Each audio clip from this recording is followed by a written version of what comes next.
Montana Television Network. Montana This Morning continues on Montana's News Leader. President Trump spoke exclusively with CBS News' Face the Nation, telling Margaret Brennan he wants to keep U.S. troops in Iraq so he can watch Iran. I'm Mark Liverman with more on that interview, including his thoughts on another potential partial government shutdown. And Bozeman Mayor Cindy Andrus will present her State of the City during tonight's commission meeting. Coming up, what you could expect the mayor to talk about. Good morning to you. Coming right up on 6:30 here on your Monday morning, I'm Missy O'Malley with Matt Elwell. Our own Chet Lehman is out on the streets of downtown Bozeman. We'll be talking to him here very shortly. That's right. Very cold temperatures out. Excuse me, this morning in road conditions, scattered snow and ice for most of us. You notice the air temperature sitting in single digits below zero for parts of the area, but the wind chill has been a bear already this morning. Winds picking up into downtown Bozeman. We've had those wind chills down near 20 degrees below zero at times already this morning. I don't expect temperatures to warm up a whole lot. In fact, I do expect more cold air throughout the week. Bottom line is you want to be prepared as you head out today. Speaking of cold air and speaking of being prepared, our own Chet Lehman in downtown Bozeman trying to get us kind of our heads wrapped around how cold it's going to be today and this morning. Chet, what do you have for us?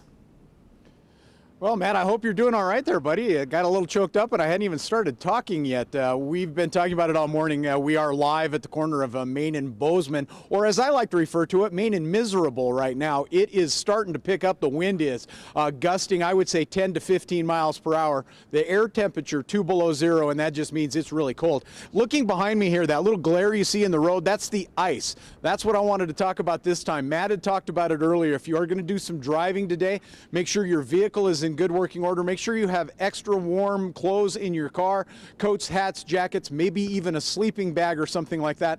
Let somebody know where you're going, and if you don't have to make an extended trip today, don't go. That's my best piece of advice for you, because it is cold, and as Matt has been talking about all morning, it's not going to get much warmer.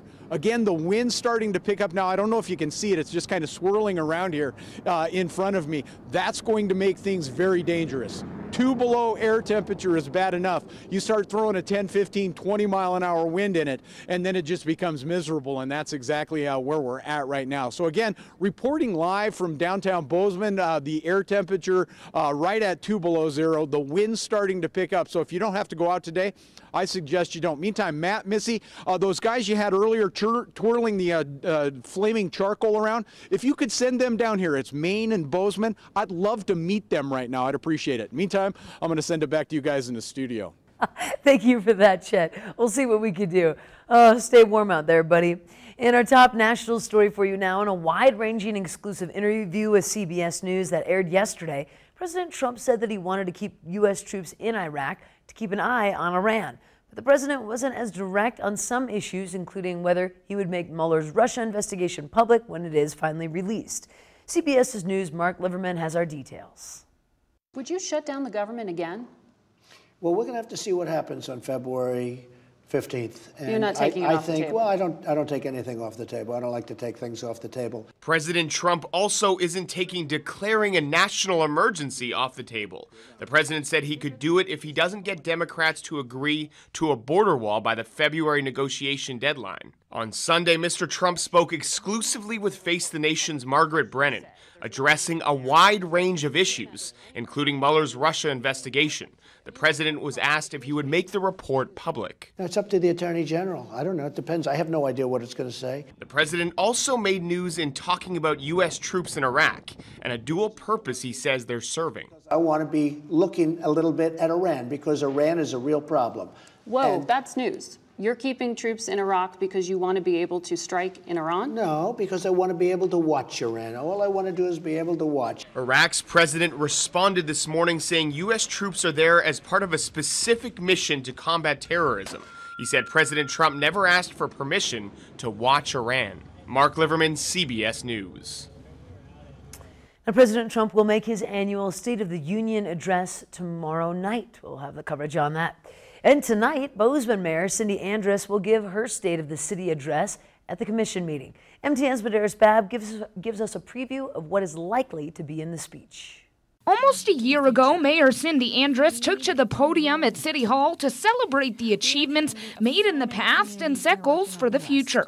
Those goals included making 2018 the year of outreach, targeting affordable housing, addressing public safety in the community, creating a strong, skilled workforce through education at Montana State University and Gallatin College, and adjusting for the rapid growth, turning Bozeman from a large town to a small city. Likely, Andrus will reflect on the city's progress towards these goals by discussing some of the steps the city has made. For outreach, Bozeman hired its first ever communications coordinator. For public safety, the city decided to explore its own project for police, fire, courts, and victim services instead of working jointly with Gallatin County. However, along with these successes, there also comes adversity. City and county officials agreed to disagree on several issues, including the separation of police officers and payment of construction done to Oak and Ferguson. Bozeman's first ever affordable housing manager left his position, which continues to be vacant, and city staff are still trying to find the balance of development and historic preservation.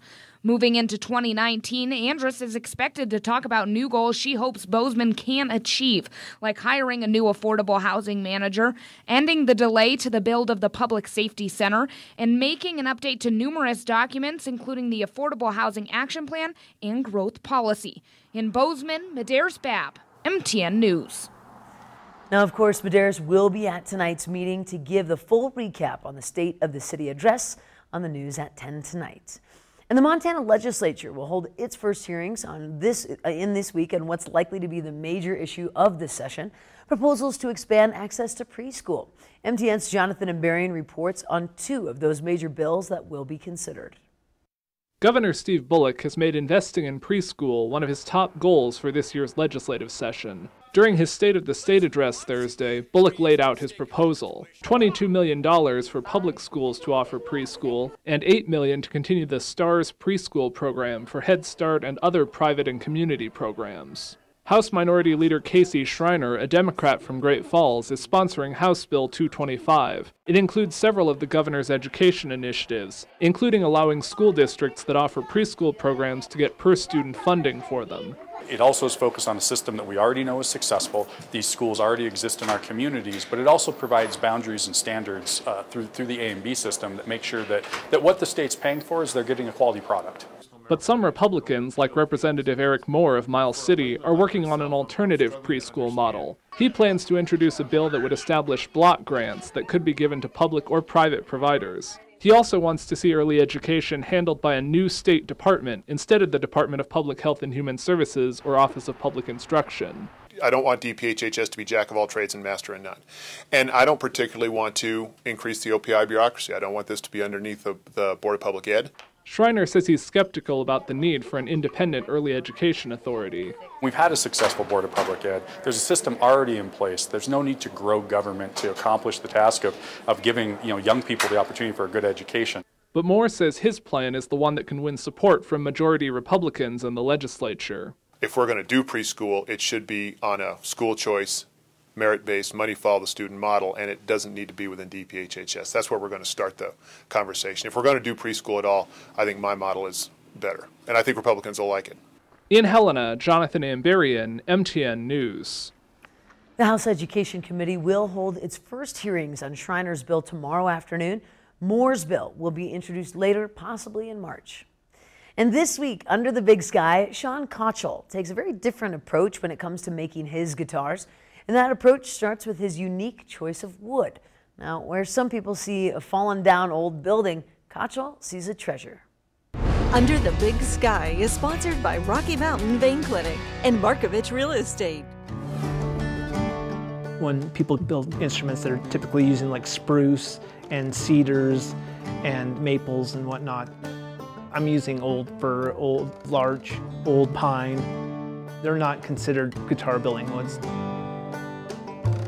The wood that I'm using was harvested from old growth forests. Just that age itself makes it into a tonal wood that works well for making instruments. I always feel like there's some kind of a soul in that older wood just because it had been worked so hard to begin with. Cut by hand, These guys drug these logs out of the woods and then had to make a board out of them. If it wasn't done by hand, it was done by an old type sawmill. Just like there's so much work went into that one board before it ever became erected into a building, that it was in the harshest conditions Montana had to offer. Most of it came from the highlands, so it really got beat with the wind and the weather and that hot sun. All these minerals and all these things have soaked into this wood. Creates a unique sound and style. Even just holding that piece of wood, it just has a richer feel to it.